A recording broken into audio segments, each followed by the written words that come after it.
Welcome back, everyone, to the Bowling Promotion 2022 Strike Tour Team Series. Today we're going to be featuring Division II action and one of the few matches without a French team. It is going to be Team Vega, featuring Danielle McEwen and Matt McNeil, pros from the U.S., Gwendol Joliffe from France, the powerful two-handed lefty, and pro Maria Jose Rodriguez from Colombia, facing Team Orion with Lindsay Boomershine from the U.S., Jack Blythe from England, and pros Laura Plazas and Clara Guerrero from Colombia. And of course, these two teams both have been defeated by the France 2 team in Division 2, and the winner will face that France 2 team for yet another match to determine the Division 2 champion. This is, of course, Team Baker style, which means we have each bowler bowling their own frame. And since we have 4 bowlers and 10 frames, the first and second bowlers actually bowl 3 frames. They bowl the 9th and 10th. So the anchor players actually start off the match here. There's Danielle McEwen on the left lane. And Danielle going a bit light and throws it right through the break point, and she knew it as soon as she let it go. Comes up for the 2-8 combination. And let's see how Danielle attacks this. Of course, the PWBA Tour well represented here in France, and that tour is defining its schedule and will be getting kicked off in the 2023 season. And Danielle, no trouble with the 2-8, so good cover there for Danielle's spare, and Team Vega kicking things off with a spare. Now let's look at Team Orion. A lot of firepower on this team as well, and we are going to see Lindsay Boomershine from the U.S. kick things off. Let's see where she's playing. That's a reality check in her hand. A lot of Storm equipment. Storm well represented on the telecast today. And there's Lindsay. Looks like around third arrow. Blows the rack. And the bowler's best friend kicking out the 7-pin to get things off on the right track for Team Orion. Once again, the winner faces France 2 for the title. France winning squeakers against both these teams. A 1-pin victory and a double in the 10th by Kenny B.O. in our last match. So very close. Here's Matt McNeil, one of the most beautiful releases you'll ever see, and it pays off here, striking in his first attempt. And once again, the first 2 bowlers will have 3 frames, and the second 2 will bowl 2 frames in this 10-frame match. Stay tuned after the match for an interview with Jack Blythe and Matt McNeil, the team captains, from our French commentator, Marc Chavet. Marc, of course, the voice of the Tour de France, and he, along with Bruno Bedone, providing the French commentary for these matches. And here's Jack Blythe, first look right up above the 11 board, and beautifully straight at the pocket, and strikes, and that's a double for Team Orion. Quick 10-pin lead for those folks, and a very good shot there by Captain Blythe. And now let's have a look at two-handed Gwendol Joliffe from France. I think he's going to be playing just a bit inside of Matt McNeil. And let's see where he lays it down, but I'm going to predict that down at the break point, these balls are going to get to the pocket from about the same board, because the pattern that we're on dictates that you get to about the same break point, and there it is, right around the 8th board. 9th board turns up, beautiful strike. Good shot there. This is, of course, the Gateway Arch lane pattern with a fairly good ratio, about 9-to-1 ratio, and pretty good scoring environment here. And there's right over the 12th board. You can see how it gets out to 7 or 8, turns up, and perfect strike through the pocket there. So Team Vega matching the opening double of Team Orion. Now our first look at Laura Plazas, pro from Colombia, and she is much deeper. That's the deepest we've seen anybody play, and dead flush in the pocket, front 3 for Team Orion. Good shot there. And now we'll watch, see if Maria Rodriguez can match that. Look at that release. She gets all of that wrist action on that ball, and very good roll. Goes through the pins exactly the right way. That's what you're looking for. Here's Maria. There's one of the few non-storm balls. It's a motive ball and throws it out to the try. Turns up. Beautiful shot there for Maria. Once again, Team Vega matching the triple from Orion, and we're striking today. We've seen some other tough matches here. Matches 2-0, 2-0, 190, 2-0. But here the teams are on fire. And we've got 6 out of 7 strikes in the first 7 attempts. So here's our first look at Clara Guerrera. And that looks like an infinite physics in her hand as she used in the last match. Let's see where she is. That's 12. Beautiful shot. Turns up. And week 10 breaks the string of Team Orion. And that will put them, believe it or not, down 1, even though they started with the front 3. She got it out, and that is a pretty powerful ball. Pretty jumpy weight block. Doesn't quite make the corner, though. Got there a little bit late. And Clara, with that beautiful swing, could not get the ball to turn the corner at the right time. And moving over to the plastic ball for the spare. Don't expect any problems here.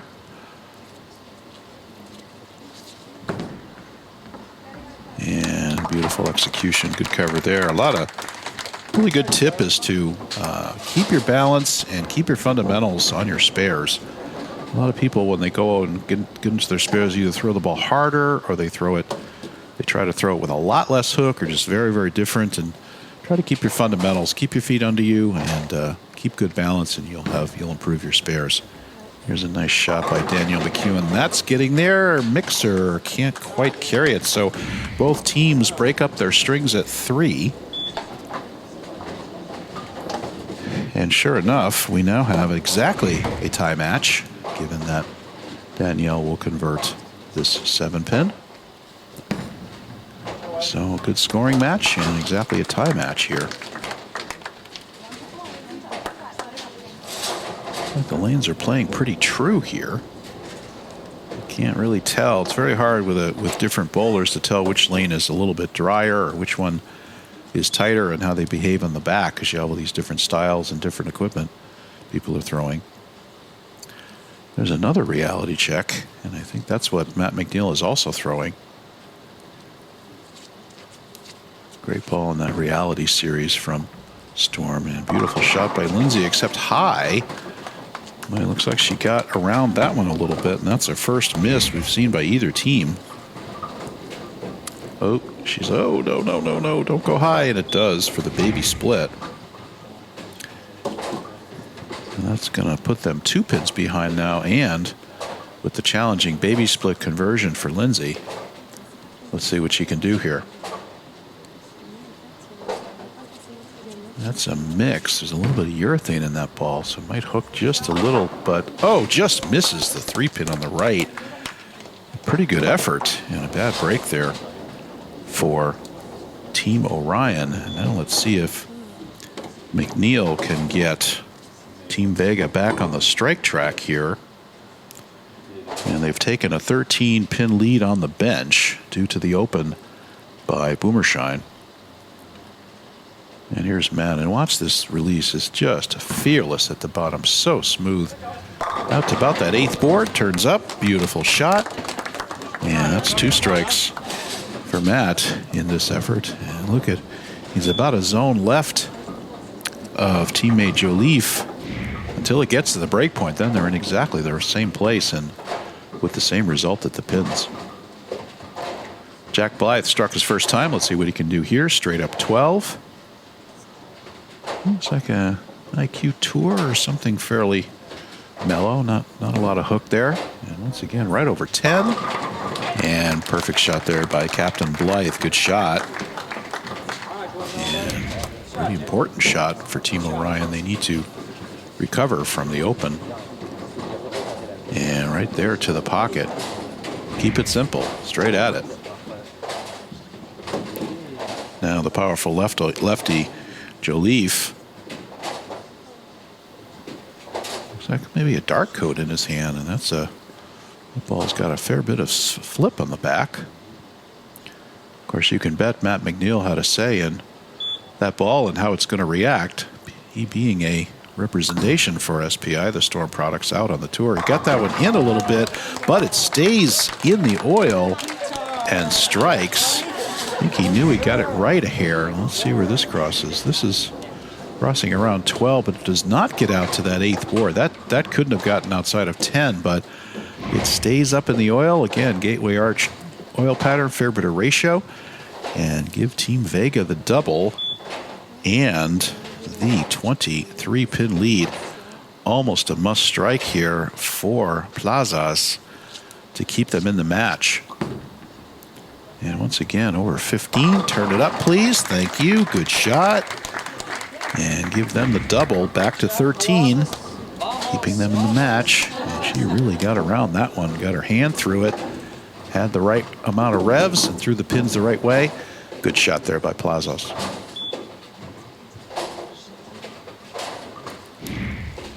Now time for Rodriguez's second shot from Colombia. Motive player. And that's way right. Oh, unfortunately, that's out the window. And that's not going to make the corner. Comes up for a makeable spare, the 1-2-7. Now she knew she lost it at the bottom, as we all have.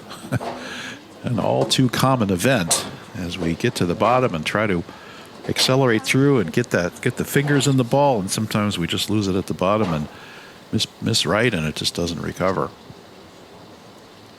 And there's dry on the Gateway Arch, but not that much dry. Let's see, now she moves right. She's going to go straight at this spare and hook a little bit, and no luck there. She put the ball really where it needed to go, but unfortunately did not make the spare. She needed to be a little further left to get the ball over to cover the 7. So there's an open, returning the favor. Vega back to Orion.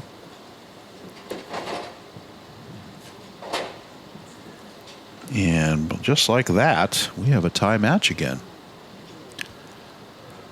We're within 1 pin. And here's Guerrera. Oh, 10, good shot, turn it up, gets the strike, and that's a triple for Orion to take the lead. We've had a couple of lead changes here, and Orion recovering from the baby split by Boomershine with a triple of their own, and now they take the 12-pin lead. And now, 9th and 10th frame. Here are the anchor bowlers. Here's Lindsay. Danielle McEwen gets it a little bit too right. And that's the second time she's come up light on this left lane, and gets it a little bit through the break. Turns up a little late for the 2-pin. And last time she left the 2-8. So 2 times Danielle has been unable to get the ball back to the pocket on this left lane. I think there might be a little bit more oil on that lane. And now Boomershine with her team with the 12-pin lead. If she can get one to the pocket here, she can do a lot of damage and just about close it out. She can get a strike here and make it a 4-bagger for Orion. And right over 15. Ooh, a little high, and she goes up for the big 4. Oh, trouble for Boomershine and trouble for Team Orion now. And that's going to be... Wow, that's going to give the lead back to Team Vega. Boy, are we back and forth here with some issues. Lots of strikes, but also lots of opens. It gets 1 out of the big 4. So let's have a look now. So it's now 194, 8-pin lead for Team Vega. If Matt McNeil can double here, he'll close it out for Team Vega.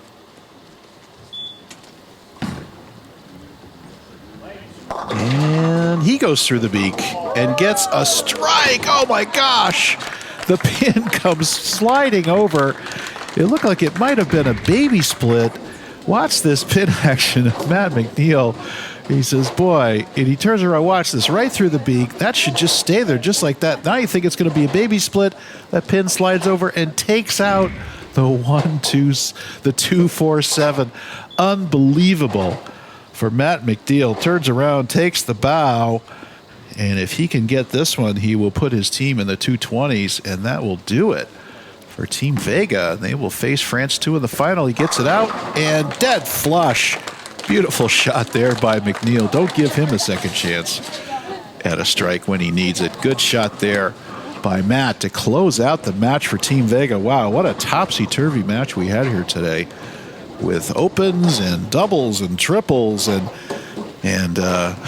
not a lot of bad breaks around the pocket, but just some crazy pin action, and then that 2-4-7 carry by Matt McNeil. Then he adds the strike to it to close it out. So it will be Team Vega with the 223 effort, and Team Vega will be taking on France 2 for the Division 2 title. Of course, we have Team Sirius and Team France 1 will face off in the Division 1 title. So we now have Team France in both finals, and we will move on to 2 final matches that will determine our division winners, and then we will have those 2 division winners face each other, and we will have our Baker Team Series champion. And Jack Blythe doing his part. That's 3 strikes for Jack. He's perfect in this match. Unfortunately, not quite enough. Lindsey Boomershine having trouble with the ball, just hooking too hard and coming through for the baby split and the big 4. So trouble on that side of the lane. I think, again, thinking that the right lane a little drier.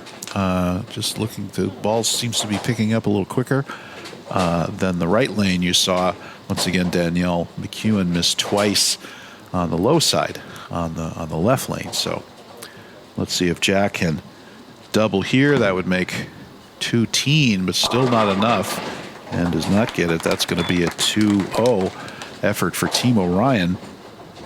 And once again, stick around, and we will have the interview with both Jack Blythe and Matt McNeil with Mark Chavet. And Mark has a remarkable announcing voice, and wait till you hear his American accent. You'd never know. He also speaks French, so he'll give you a good interview after this, and I'm sure I'd love to hear will be interesting to hear Matt's thoughts on that 2-4-7 carry. So, and good shot there by Jack. It'll be 206 for Team Orion. Once again, Bruce Hall here, your commentator for the international version of these matches, and we will be back for the divisional playoffs. 3 more matches in this Team Baker series, and then we will crown our Team Baker champion, and after this we'll have singles action from the 2022 Bowling Promotion Strike Tour Series. Once again, thanks to Bruno Bedone, our producer and promoter of these matches. And here's a wrap-up. Team Vega, that key double in the 10th, shutting out Team Orion 223-206. We will see you next time, and we will begin our division playoffs on our way to crowning our Team Baker champion.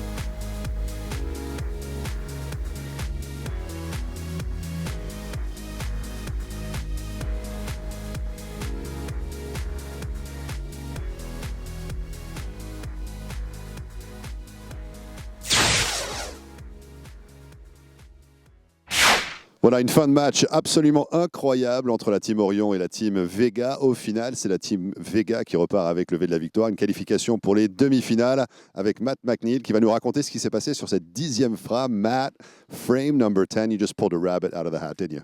Yeah, it was a very good break. The match before, I threw a great shot, got a bad break. This time, I threw a bad shot and got a great break. So that's bowling. That's how it works. And then I was able to come back and take advantage of it and make a really good shot. And that's what the good bowlers do. You take advantage of your good breaks out here.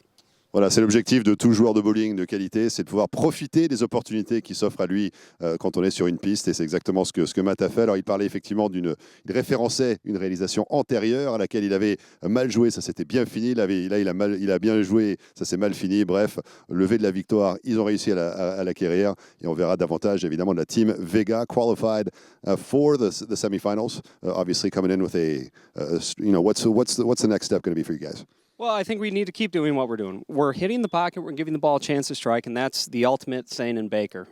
We always want to have filled frames out there, and we only had one open in the 2 matches we bowled today. So I think we did great. Our team chemistry was really good, and we're just going to carry it into tomorrow. L'objectif, évidemment, c'est de réduire les open frames. On a eu un open frame sur toute la rencontre. On va poursuivre, évidemment, sur cette lancée et essayer de faire le maximum demain pour la suite des opérations. Matt, thank you so much. Look forward to seeing more of you. Jack, looking into, of course, we're going to be seeing more of you in the individual side of the competition. It is over for Team Orion, the end of the road. Just maybe what went wrong for you guys?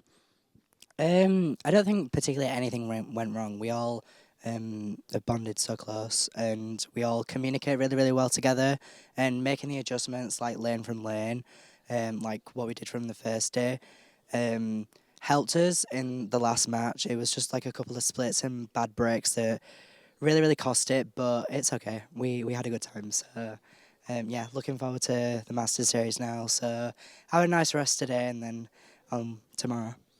Il ne s'est rien passé de particulier pour justifier justement notre contre-performance. Il y a eu quelques splits, quelques mauvais breaks, mais on a essayé de faire contre mauvaise fortune, bon cœur. Ça n'a pas été dans notre sens finalement aujourd'hui. Mais maintenant, l'histoire, on va se reposer et se retrouver évidemment pour le Masters en individuel. Ça sera la prochaine mission. Voilà. Merci beaucoup à Matt, merci beaucoup à Matt, merci beaucoup à Jack. Et on a hâte de les retrouver pour la suite des aventures.